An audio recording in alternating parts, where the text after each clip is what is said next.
is going on, you and the tube? This your boy Trucker Will. We trucking it like always, trying to make this money, trying to make this dough. So, in this video, guys, we're gonna address two things. The first thing that we're gonna address is the comments talking about there's definitely something on my record why I got rejected by Bay and Bay and rejected by Road Legends. We're gonna address that, as well as we're going to continue our conversation about the experience of getting your own truck and what the people that are saying getting your own truck are not necessarily telling you. They're telling you about the glass being full, but they're not telling you about the liquid that goes into the glass to make it full. We're going to talk about it next on Trucking with Trucker Will.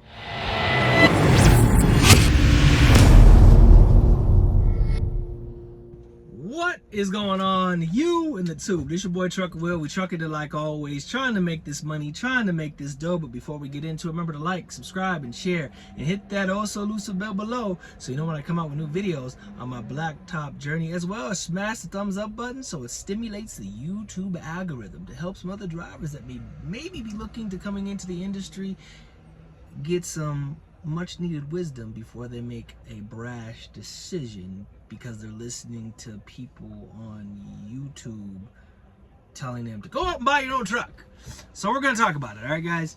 So let's address the comments first, all right? So one comment said that there's definitely something on my record. There's nothing on my record. I am as decent as a driver as I can be. You know, no accidents, no issues with my clearinghouse, no speeding tickets, no log violations, nothing of that sort. So everything is everything, and I try to keep it a buck, keep it 100% authentic with you, and this is what it is, right? So for Bay and Bay, because of my zip code and where I live geologically, they said that I'm out of their hiring area, even though I live in Georgia. The recruiter said, and I quote, "We're looking for people that live in the metro Atlanta area." I live outside of the metro Atlanta area. People that live in Atlanta would say I live outside of the perimeter. So that answers that question. Road Legends. I make fun, I talk, you know, I speculate, but at the end of the day, I think that it came down to my recruiter. I think that some of the knowledge that I gave her, she didn't know how to respond. The fact that I think it might have been the home time situation, where I wanted to be able to take a little bit more home time because in my past, when I worked at Prime, I finished a lease, and then I was in my second lease, and my second lease on my Peterbilt would have been done in April of this year, I believe. So, you know, and I would have got another 13 bands, and I would have then did a lease purchase on that truck, and I would have ran it for one more year under Prime's authority, and then I would have took it to a company that I already had in mind, like Bennett or F2F, or another company would have been probably something that would have been maybe even the port, because I did my research, things of that nature. I don't just sit around and pick my nose and sit around and not do my due diligence. I definitely have a definiteness of purpose of where I'm trying to go and what I'm trying to do. Nothing that I do is not without thought, process, thinking, understanding, and generally trying to make sure that I make the best decision, not just for me, but for my family, as well as my kids, my grandkids, my family, because it's a family decision. And as the man in my family, it's my job to make the best decision as possible. So that's just keeping it a buck. I try to keep it, put it on the glass, keep it 100% authentic with you. I would rather not be on here if I was going to be fake and phony and not keep it authentic or inauthentic. I want to be authentic with you guys. That's the whole point of my videos that I do. being authentic. So the buddy of mine that went over to Road Legends had a conversation with the operations manager on my behalf, and he told him to tell me to go ahead and reapply because the recruiter didn't know what she was doing or something like that. Do I want to do that? I may. I was offered the ability to buy this truck that I'm in. Roughly, the company pays $3,800 a month on this truck, so that's equivalent to about $950 a week. That would go towards the fixed cost and things of that nature. So I could do that, and then they would take the name off the name on the door and put my company name, and then that I'm leased to them. And then if I had another conversation with the operations manager about if I wanted to take the truck off, I probably could take it to another company, but it would be a conversation that would need to be had if I chose to go that direction. Now, moving forward, guys, experience. The experiences that they don't tell you about when they say, go buy your own truck and all of that. When the door closes and the lights go off, you have a truck payment. And the illusion is that you get to go home more. That's false. You go home less. Put this in perspective. You have a truck payment, we'll just say it's $3,000 a month. And you're like, oh, that's not bad. Right. But in the way the economy is, in the way the loads are paying right now, you have to know what your operational cost is. How much it costs for you to turn that key, start your truck, and run it. You have to know that. If you don't know that and you go buy a truck, you're going to end up in a very bad situation. You're just looking at the numbers. You're not looking at how much it's going to cost you for fuels, how much it's going to cost you for IFTA, how much it's going to cost you for bobtail, cargo. All those insurances that you need to be able to run your truck, you have to know that. And each load is going towards that cost. And if the loads don't pay, you don't have the money to pay for that. Unless you go get a SBA loan or a business loan to give you a buffer, you don't have that. Let me give you a couple examples. I have a video where I bought a Volvo. I put a driver in such truck. You'll never understand the stress that you have when you have a truck running. You're paying for such truck and you're paying the driver in such truck. Now, the first big expense that I had in that truck is my radiator went out. So I had to have a radiator put in. That radiator, after they procured parts and found a radiator, they had to then tear down that radiator, tear it down so they could pull it off and put a new one in. You have to pay for labor for that. There's nobody coming to help you with that cost. That costed me about $3,000 that I had to come off rip for that. Yeah, $3,000. And I didn't even have it done at a dealership. Let alone after that, a couple thousand miles later, a dozer valve went out. Go figure. That's part of your DEF system for those who don't know what a dozer valve is. After that, it was, let's see. Dozer valve went out. Spindle went out. I had that done at a TA in Pennsylvania while I was under a load. So I had to have the truck and the trailer towed. There was a couple grand right there. Oh, and then the very big one that bites you in the behind is when your turbo for your Volvo goes out. And that's every bit of close to $5,000 to have it put in when you're on the road if you don't know a chuck in the truck. So yeah, that, and some of the parts you had to take it to Volvo to get that done. That was $5,000. Let alone another load that we were on our way to Nevada and we were in New Mexico and we had another DEF issue. And I had to have that truck towed from Arizona to Nevada, truck and trailer, and that bill was like $6,000. So they don't tell you about those accumulative costs. They don't tell you about that when they say, go buy your own truck. They don't tell you about that.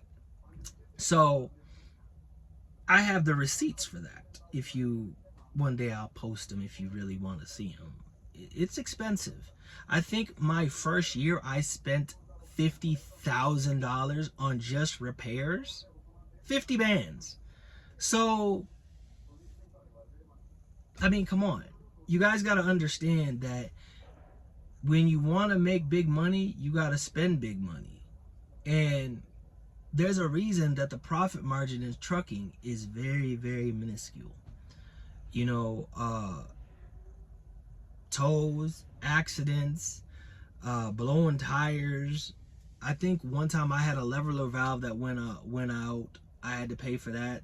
I had to have, this was in Wyoming. I had a water pump go out. That was like $500-600. So the costs keep accumulating. And it's not like it happened right day by day by day. They were spread out. But for those who know, if you don't know, I'll inform you. You have to run loads to be able to put money aside for your repairs. If you're not able to run loads, you still have a truck payment. So you can get underwater really, really, really fast. And then you got to pay your driver, and you're paying him cents per mile. You know, you're trying to make sure that he's eating so he doesn't abandon your truck somewhere.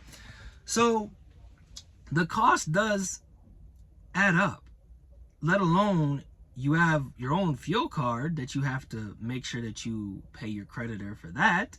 So there's an accumulation because you want to keep your expenses as cheap as you possibly can while you're riding this truck down the road with a trailer. So going out on your own, yes, that is the goal. That is the key. That is the thing to do because you think you're making more money. In most cases, you are making more money. In most cases, you are. But that money's going back into your truck. It's going back into your business. You know, you have to make sure that your truck stays on the road so you can continue to make money. So that's why when you're at Prime, you're insulated. You have to make sure that you have some type of backbone or some type of support. Without that support, you are basically hanging yourself out to dry, dipping your watering stick in a sus pond, waiting to catch something that you may not want to catch. So I always tell people, learn the game, understand the game, know where you want to run, how you want to run. The illusion of going home more doesn't exist. You go home less because your goal is to eventually pay that truck off. There's a couple people that I know that bought trucks. I think Roadrunner Nina bought a truck. She left Prime and bought a truck. She paid some significant amount of money down for that truck. She got an APU. She's thinking of preventative maintenance and not having to idle her truck. That's good business mindset. It saves on your maintenance cost for that truck.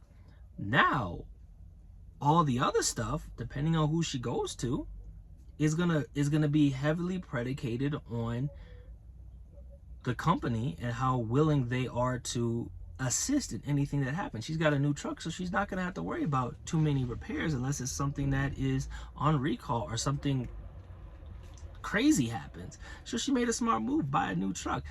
Some old heads would have said about an old truck. But I understand the game and I understand why she did what she did. If you have it, do it. If you want to spend the money, you have the money to spend it. Spend it wisely. She spent it wisely, in my opinion. Get more money out of the new, and then you can trade it in later or keep it. It really depends on her. Like I said before, the race is not given to the swift, but those who endure to the end. You got to do everything with a definiteness of purpose. Don't be out here willy-nilly trying to do a million things. Be consistent, be concise, do what you feel is right, go with your gut, and always, if you don't know, ask questions. An old head would rather ask him a question. He may make a little fun of you, whatever, but he'll respect you asking a question than you getting out here not knowing and screwing something up. As a society, as a trucking community, if we see our fellow drivers struggling, it's almost a duty for us veteran drivers to get out and assist. If you don't feel like you feel like watching them fail does you any good, to get a laugh, okay, that's your choice. But remember, you were them years ago, and put yourself in their shoes. I remember when I first started driving, I messed up backing. My very first mess up was with a buddy of mine, and he's a flatbedder now. We both came out of England. We were in Arkansas, and we passed the Flying J on the right hand side, and we went all the way down, and there is a Walmart there.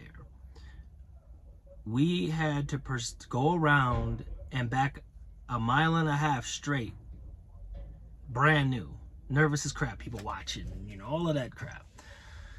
So